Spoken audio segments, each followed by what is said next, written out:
what are some tips for people maybe a little bit more newer to this whole idea of it's just rather than just copying it from the card over to the computer? What's some better ways of doing that? Before you even think about how to copy things, care about your setup. You want to use power everywhere. So if you're on a MacBook Pro, power the MacBook Pro. That sounds silly maybe, but a lot of people don't, and that kills your speed.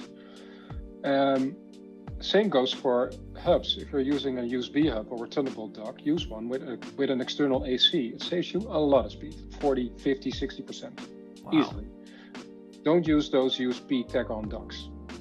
Don't, because that chipset in there overheats easily, and that will, well, it won't slow down your transfer because it just skip the data and it won't let you know.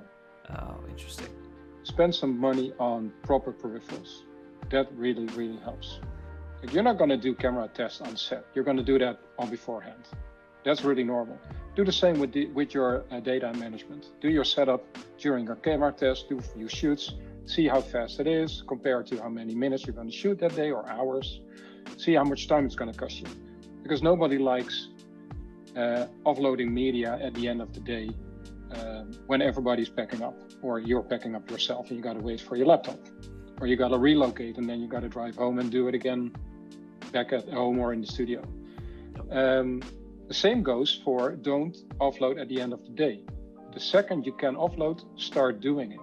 Hedge and a lot of other software have duplicate detection, really sturdy duplicate detection, where it doesn't really matter if you pop in a card that has been offloaded before partially. Just start offloading as soon as you've shot something.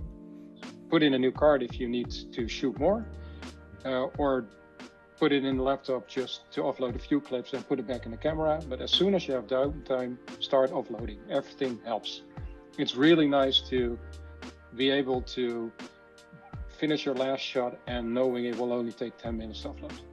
The only other thing I would add is using a battery backup system and plug into the wall, and it's got battery power, so that if somehow the power that you're on, whether it's on a generator or whatever it is, or whatever power source you're using for all the hard drives and everything else plugged in, it'll provide enough time on the battery for you to turn all those things off and unplug them, or finish, as it may be. That can be really helpful in making sure you don't lose footage, as well as just having that battery.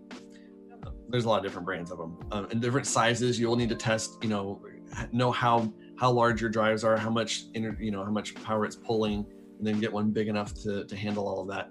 I use those a lot, especially if you're doing stuff remote or the power source is a little unreliable. Having a battery backup is, I would say, almost imperative, because if once that goes off, like, it can kill things, and that's bad for transferring.